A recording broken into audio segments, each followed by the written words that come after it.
स्वामी विवेकानंद भारत के महान संतों में से एक हैं। वे भारतीय संस्कृति के गौरवशाली प्रतीक एवं महान व्याख्याता माने जाते हैं। उन्होंने देश-विदेश की यात्राएं की और भारतीय परंपराओं को गौरवान्वित किया। विश्व कवि रविंद्रनाथ ठाकुर का कहना है, यदि आप भारत को समझना चाहते हैं तो स्वामी विवेकानंद का अध्ययन कीजिए।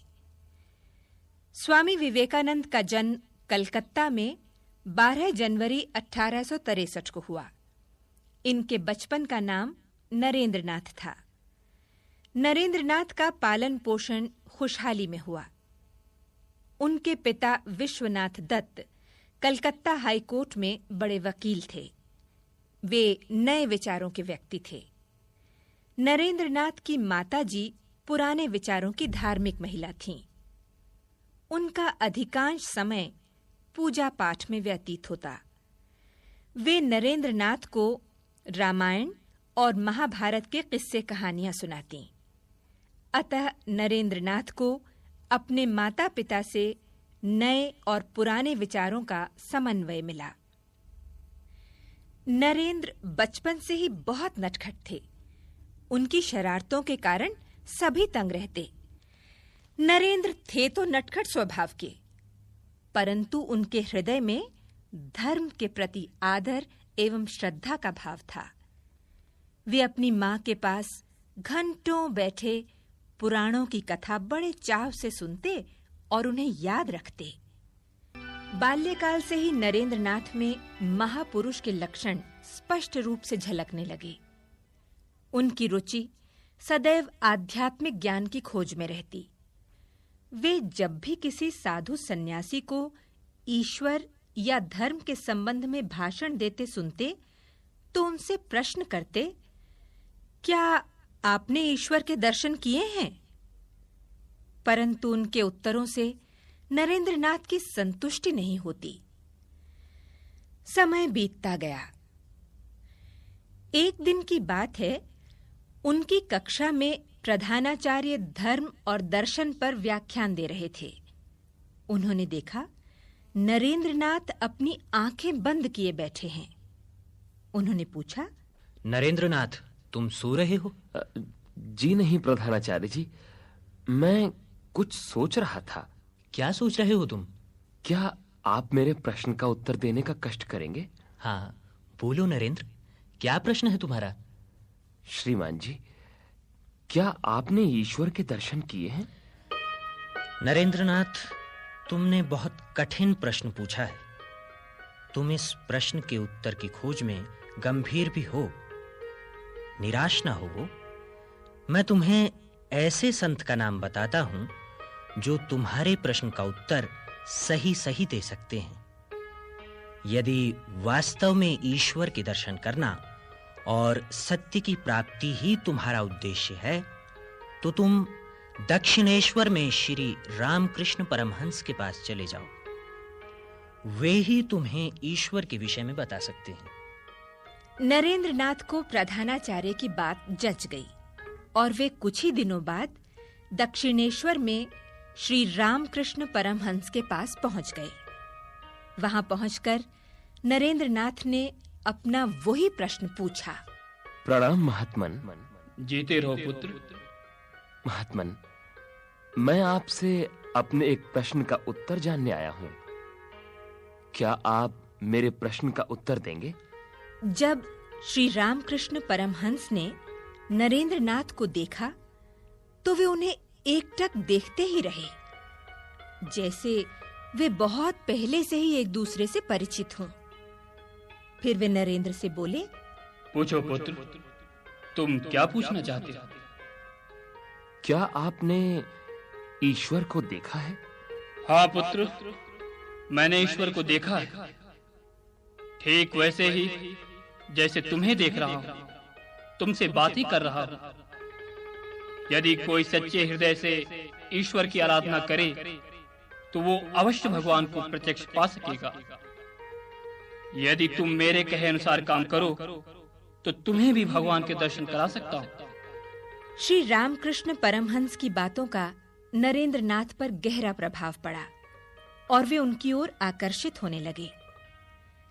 रामकृष्ण परमहंस को तो पहली दृष्टि में ही नरेंद्र के प्रति अपार स्नेह उत्पन्न हो गया और एक समय वो भी आया जब नरेंद्र श्री रामकृष्ण परमहंस के सच्चे शिष्य बन गए।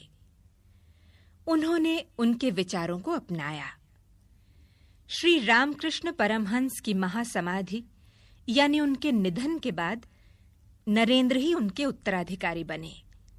वे केवल नाम के ही उत्तराधिकारी नहीं बने, उनके काम के भी बने। अपने गुरु के नाम पर उन्होंने रामकृष्ण परमहंस मिशन की स्थापना की, गुरु के विचारों का प्रसार किया, देश के दीन दुखियों के लिए शिक्षा तथा अन्य कल्याणकारी योजनाएं चलाईं। अब वे स्वामी विवेकानंद के नाम से प्रसिद्ध हो गए और उन्होंने देश के अनेक भागों का भ्रमण किया। लोगों के असहनीय दुख दर्द को अपनी आंखों से देखा और उन्हें मिटाने का भरसक प्रयत्न किया। स्वामी विवेकानंद ने अपने एक पत्र में लिखा था, मुझे ईश्वर में विश्वास है, मुझे मनुष्य में विश्वास है, मुझे दीन दुखियों की सहायता में विश्वास है और यही मेरा कर्तव्य भी है। इसी दृढ़ निश्चय को लेकर उन्होंने दक्षिण भारत में कन्याकुमारी नामक स्थान पर समुद्र के बीच स्थित एक शिला पर 2 दिन और 2 रात अटूट समाधि लगाई।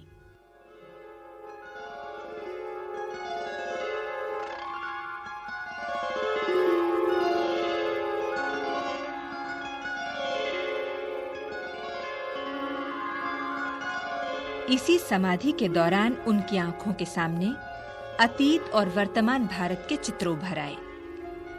जिस शिला पर स्वामी विवेकानंद ने समाधि लगाई, वो आज विवेकानंद स्मारक के रूप में प्रसिद्ध है।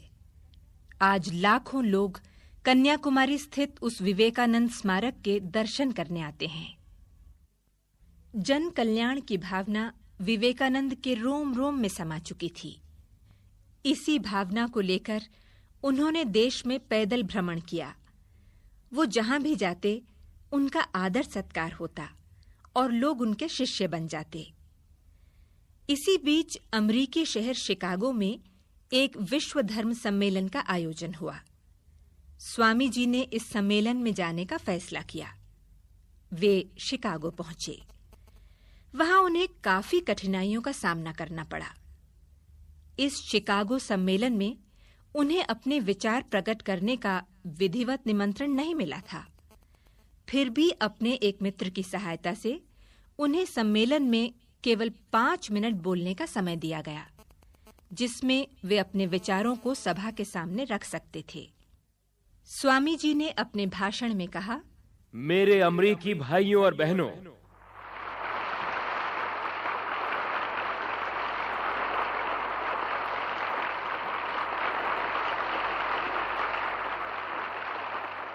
मुझे अपने देश भारत पर, अपने देश की संस्कृति पर और अपने धर्म पर गर्व है। ये वही देश है जिसने संसार के पीड़ितों की, दुखियों की रक्षा की है। सभी भारतवासियों को सर्वधर्म समभाव की शिक्षा दी है।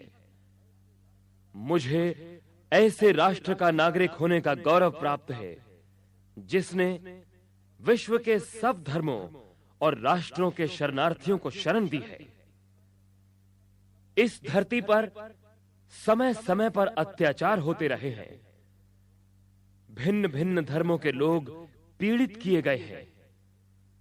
धर्म का अर्थ है अशांति और द्वेष को पूरी तरह दूर करना। हमारा कर्तव्य है कि अपने धर्म की श्रेष्ठता सिद्ध करते हुए दूसरे धर्मों को नीचा न कहें। सभी धर्म एक समान हैं।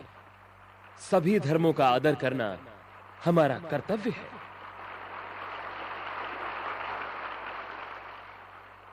स्वामी विवेकानंद का ये भाषण सुनकर लोग मंत्रमुग्ध हो गए और तालियों की गड़गड़ाहट से भवन गूंज उठा।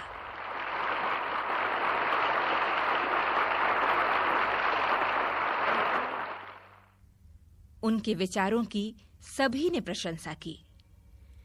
इसके बाद पश्चिमी देशों में स्वामी जी के भाषणों का तांता लग गया। उनकी ख्याति दूर-दूर तक फैल गई। उनके भाषणों की चर्चा सारे विश्व में होने लगी। उन्होंने सुसंस्कृत भारत की जो छवि विश्व के सामने प्रस्तुत की, उससे भारतवासियों के मस्तक गर्व से उठ गए। और जब वे विदेश से भारत लौटे, तो भारत की जनता ने उनका भावभीना स्वागत किया। स्वामी विवेकानंद को भारतीय होने का गर्व था।